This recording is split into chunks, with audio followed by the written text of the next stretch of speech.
Courses chemistry department. First year chemistry में chapter number 3 complete करने के बाद आज हम लोग स्टार्ट करेंगे chapter number 4 solid liquids and solids. जैसे कि हम लोग फर्स्ट चैप्टर से ही डिस्कस करते आ रहे हैं कि मैटर 3 फॉर्म में एग्जिस्ट करता है, सॉलिड, लिक्विड एंड गैसेस, और इन सब में डिफरेंस कहाँ पे आता है कि पार्टिकल्स के दरमियान जो intermolecular forces of attraction present होती हैं वो डिफरेंट होती हैं। सॉलिड्स में वो अट्रैक्शन स्ट्रॉन्ग होती है, इसलिए उनका स्ट्रक्चर रिजिड होता है। लिक्विड में जो वो थोड़ी वीक होती हैं, उनके मॉलिक्यूल्स के दरमियान थोड़े से डिस्टेंस क्रिएट हो जाते हैं। जबकि गैसेस के केस में उनके जो मॉलिक्यूल्स होते हैं वो हैप्पीजर्टली मूव करते हैं, उनके दरमियान में डिस्टेंस जो है वो बहुत ज़्यादा होता है, जिसकी वजह से फोर्सेस बिल्कुल वीक होती हैं। तो हम प्रॉपर्टीज़, अगर आज का जो हमारा चैप्टर है वो है लिक्विड एंड सॉलिड्स। तो liquid and solid chapter number 4 start करने से पहले हम ये डिस्कस करते हैं कि हमने अगर लिक्विड्स या सॉलिड्स की प्रॉपर्टीज़ को अंडरस्टैंड करना है तो हमें उनके पार्टिकल्स के दरमियान मौजूद फोर्सेस ऑफ अट्रैक्शन को अंडरस्टैंड करना है, या उनकी रिलेटिव स्ट्रेंथ को डिस्कस करना है कि अगर बॉन्डेड मॉलिक्यूल्स हैं वो आपस में अट्रैक्ट हो रहे हैं तो किस टाइप की फोर्सेस उनके दरमियान में प्रेजेंट हैं। दो या दो से ज़्यादा मॉलिक्यूल अट्रैक्ट हो रहे हैं तो उनके दरमियान में किस टाइप की फोर्सेस हैं वो प्रेजेंट होती हैं। तो बेसिकली मेन जो है वो 2 टाइप्स की फोर्सेस हैं, intermolecular forces and intramolecular forces. पहले हम उनको डिस्कस करते हैं। जो इंटरमॉलिक्यूलर फोर्सेस होती हैं, इंटरमॉलिक्यूलर फोर्सेस एग्जांपल अगर हम डिस्कस करें, सपोज ये 2 मॉलिक्यूल हैं HCl and HCl hydrogen chloride. दोनों मॉलिक्यूल्स अगर एक दूसरे के करीब आते हैं तो इनके दरमियान में जो फोर्सेस क्रिएट होती हैं 2 मॉलिक्यूल्स के दरमियान में, उनको हम इंटरमॉलिक्यूलर फोर्सेस कहते हैं। यानी वो फोर्सेस जो मॉलिक्यूल्स के दरमियान में प्रेजेंट होती हैं जब वो आपस में अट्रैक्ट होते हैं तो उन्हें हम इंटरमॉलिक्यूलर फोर्सेस कहते हैं। ये फोर्सेस वीकर फोर्सेस होती हैं as compare to intramolecular forces. Intramolecular forces क्या होती हैं कि जो 2 एटम्स के दरमियान में प्रेजेंट होती हैं विद इन द मॉलिक्यूल, कि एक HCl मॉलिक्यूल में हाइड्रोजन एक एटम है और क्लोरीन एक एटम है। इन दोनों एटम्स के दरमियान में जो फोर्सेस प्रेजेंट हैं उन्हें हम इंट्रामॉलिक्यूलर फोर्सेस कहते हैं। इंट्रामॉलिक्यूलर फोर्सेस की अगर एग्जांपल लें तो लाइक कोवलेंट बॉन्ड है, आयनिक बॉन्ड है, कोऑर्डिनेट कोवलेंट बॉन्ड है, कि जो हाइड्रोजन और क्लोरीन के दरमियान में कोवलेंट बॉन्ड है वो शेयरिंग ऑफ इलेक्ट्रॉन से बना है और दोनों वैलेंस शेल में एक दूसरे की वैलेंसीज को सेटिस्फाई कर रहे हैं, इसलिए ये जो है स्ट्रॉन्गर बॉन्ड है एज कंपेयर टू, ये स्ट्रॉन्गर फोर्सेस हैं, स्ट्रॉन्ग बॉन्ड है कोवलेंट बॉन्ड और स्ट्रॉन्गर फोर्सेस प्रेजेंट है। जो इंट्रामॉलिक्यूलर फोर्सेस होती हैं वो स्ट्रॉन्गर फोर्सेस होती हैं as compare to intermolecular forces, क्योंकि ये जो फोर्सेस हैं वीकर वान वाल फोर्सेस हैं और ये किसी भी मॉलिक्यूल्स के दरमियान में, एटम्स के दरमियान में प्रेजेंट हो सकती हैं। जब एक दूसरे के करीब आते हैं तो अट्रैक्शन क्रिएट हो जाती है। तो ये फोर्सेस वीकर इसलिए भी होती हैं कि इसमें कोई वैलेंस इलेक्ट्रॉन्स की इन्वॉल्वमेंट नहीं है, जस्ट एक अट्रैक्शन है जब मॉलिक्यूल्स एक दूसरे की तरफ अट्रैक्ट होती हैं। तो इंटरमॉलिक्यूलर फोर्सेस और इंट्रामॉलिक्यूलर फोर्सेस, कि इंटरमॉलिक्यूलर फोर्सेस 2 या 2 से ज़्यादा मॉलिक्यूल्स के दरमियान में जो फोर्सेस प्रेजेंट होती हैं उन्हें हम इंटरमॉलिक्यूलर फोर्सेस कहते हैं और ये वीकर फोर्सेस होती हैं। इंट्रामॉलिक्यूलर फोर्सेस जो विद इन एक ही मॉलिक्यूल के अंदर एटम्स के दरमियान में प्रेजेंट होती हैं उन्हें हम इंट्रामॉलिक्यूलर फोर्सेस कहते हैं। एग्जांपल अगर हम डिस्कस करें तो कोवलेंट बॉन्ड है, आयनिक बॉन्ड है या फिर कोऑर्डिनेट कोवलेंट बॉन्ड है। तो इंटरमॉलिक्यूलर फोर्सेस जो है bring the molecules close together. अब हम जो टॉपिक को डिटेल में डिस्कस करें, इंटरमॉलिक्यूलर फोर्सेस को डिस्कस करेंगे और इंटरमॉलिक्यूलर फोर्सेस की टाइप्स को डिस्कस करेंगे।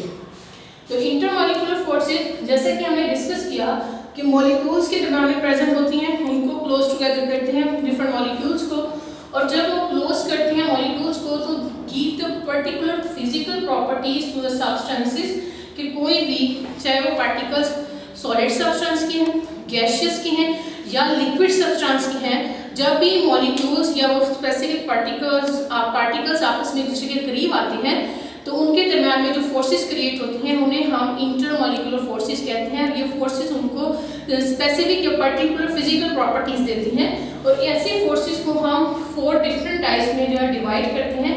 फर्स्ट वन है डायपोल फोर्सेस, आई dipole forces, dipole induced dipole forces and last one है instantaneous dipole induced dipole forces या लैटेंट डिस्पर्शन फोर्सेस भी हम इसे कहते हैं। ये 4 टाइप्स हैं इंटरमॉलिक्यूलर फोर्सेस ऑफ अट्रैक्शन की। अब इंटरमॉलिक्यूलर फोर्सेस ऑफ अट्रैक्शन में हम फर्स्ट टाइप को डिस्कस करेंगे डायपोल फोर्सेस। कि डायपोल डायपोल फोर्सेस क्या होती हैं? बेसिकली डायपोल का मतलब होता है partial separation of charges between the bonded atoms. Suppose दो एटम हैं, हाइड्रोजन है और क्लोरीन है, दोनों आपस में बॉन्डेड है, इनका जो पार्शियल पॉजिटिव और पार्शियल नेगेटिव चार्जेस है, यानी चार्जेस का क्रिएट हो जाना या पोल्स का बन जाना, जो कि पोलर मॉलिक्यूल में ज्यादातर होता है, उसे हम डायपोल कहते हैं। तो डायपोल फोर्सेस वो फोर्सेस होती हैं जिसमें पॉजिटिव एंड एक मॉलिक्यूल का अट्रैक्ट करता है negative end of the other molecule, and these electrostatic forces of attraction are called dipole forces.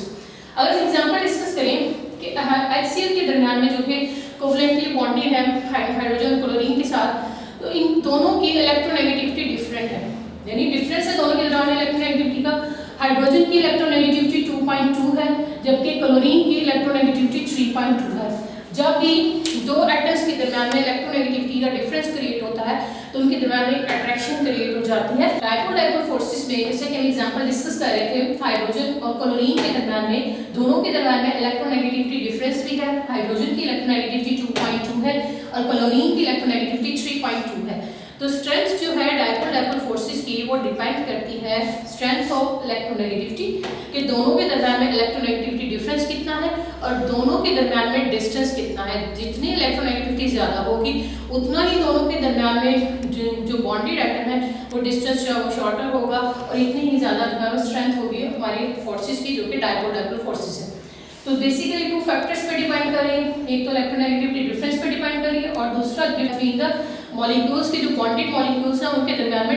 अगर हम एग्जांपल्स को डिस्कस करें तो डायपोल फोर्सेस की, तो लाइक HCl के हाइड्रोजन पे पार्शियल पॉजिटिव है और क्लोरीन पे पार्शियल नेगेटिव है।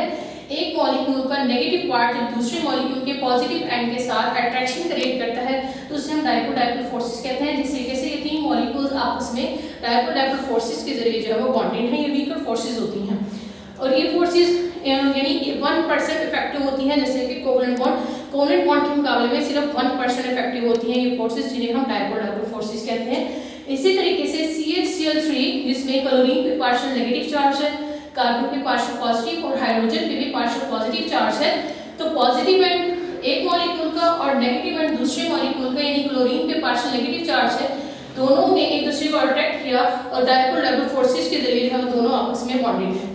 नेक्स्ट आ जाता है कि जितनी स्ट्रेंथ इन फोर्सेस की ज्यादा होगी उतने ही इनके जो थर्मोडायनामिक पैरामीटर्स हैं उनकी वैल्यूज जो है ज्यादा होंगी। थर्मोडायनामिक पैरामीटर्स लाइक अगर सॉलिड्स हैं तो उनका मेल्टिंग पॉइंट, और अगर बॉइलिंग पॉइंट लिक्विड्स हैं तो उनका बॉइलिंग पॉइंट है, या हीट ऑफ वेपोराइजेशन है कि अगर हम लिक्विड को कन्वर्ट करते हैं वेपर्स के अंदर कांस्टेंट प्रेशर की कंडीशंस पे तो उसे हम हीट ऑफ वेपोराइजेशन कहते हैं। या हीट ऑफ सब्लिमेशन है कि अगर हम सॉलिड को 1 मोल लें अगर सॉलिड का और उसको हम वेपोराइज करें कांस्टेंट प्रेशर की कंडीशन के ऊपर तो हम उसे हीट ऑफ सब्लिमेशन कहते हैं। तो बेसिकली जितनी ज्यादा स्ट्रॉन्ग ये फोर्सेस होंगी इतने ही इनके थर्मोडायनामिक जो पैरामीटर्स हैं उनकी वैल्यूज होंगी। एग्जांपल है डिफरेंट थर्मोडायनामिक की जिस यहाँ पे डिस्कस की गई है। तो आज के टॉपिक में हम जो कि हमने चैप्टर नंबर 4 स्टार्ट किया लिक्विड्स एंड सॉलिड्स, हमने प्रॉपर्टीज को अंडरस्टैंड करने के लिए लिक्विड्स और सॉलिड्स की हमने फोर्सेस को जो डिस्कस किया जो उनके दरमियान में पार्टिकल्स के दरमियान में प्रेजेंट है, वो इंटरमॉलिक्यूलर हो सकती हैं, वो इंट्रामॉलिक्यूलर हो सकती हैं। इंटरमॉलिक्यूलर जो है वो दो या दो से ज़्यादा मॉलिक्यूल्स के दरमियान में प्रेजेंट होती हैं, जबकि इंट्रामॉलिक्यूलर एक ही मॉलिक्यूल के अंदर मौजूद बॉन्डेड एटम्स के दरमियान में प्रेजेंट होती हैं।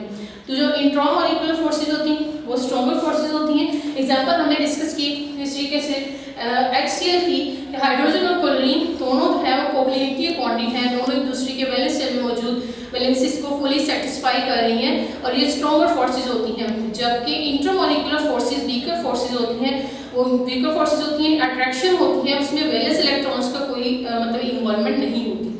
फिर इंटरमॉलिक्यूलर फोर्सेज के बारे में हम लोगों ने डिटेल में डिस्कस किया कि इंटरमॉलिक्यूलर फोर्सेज जो है वो मॉलिक्यूल्स को क्लोज करती हैं और पर्टिकुलर फिजिकल प्रॉपर्टीज देती हैं। सब्सटेंस चाहे वो गैशियस हो, सॉलिड्स की हो या लिक्विड्स की हो, 4 डिफरेंट टाइप्स को डिस्कस किया हमने इंटरमॉलिक्यूलर फोर्सेज की। तो 4 डिफरेंट टाइप्स हैं, लाइक डायपोल फोर्सेज हैं, आई डायपोल फोर्सेज हैं, या फिर डायपोल इंड्यूस्ड डायपोल फोर्सेज हैं, या instantaneous dipole induced dipole forces हैं, जिनको हम लंडन डिस्पर्शन फोर्सेज भी कहते हैं।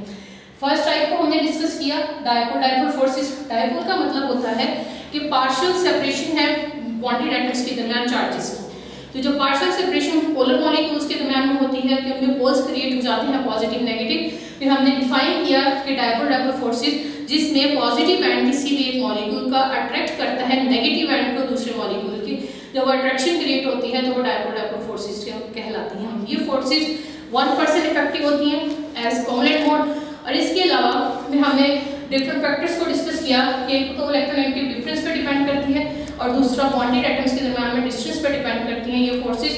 जितनी ज़्यादा इन फोर्सेस की स्ट्रेंथ होगी उतनी ही ज़्यादा इनके थर्मोडायनामिक पैरामीटर्स की वैल्यूज होंगी। और फिर हमने एंड में 2 एग्जांपल डिस्कस की कि डायपोल फोर्सेस की जो कि प्रेजेंट होती है इनके दरमियान में। एग्जांपल हमने क्लोरोफॉर्म की डिस्कस की और HCl के डिफरेंट मॉलिक्यूल्स अगर आपस में अट्रैक्ट हो रहे हैं तो उनके दरमियान में डायपोल फोर्सेस किस तरीके से प्रेजेंट है हमने डिस्कस किया।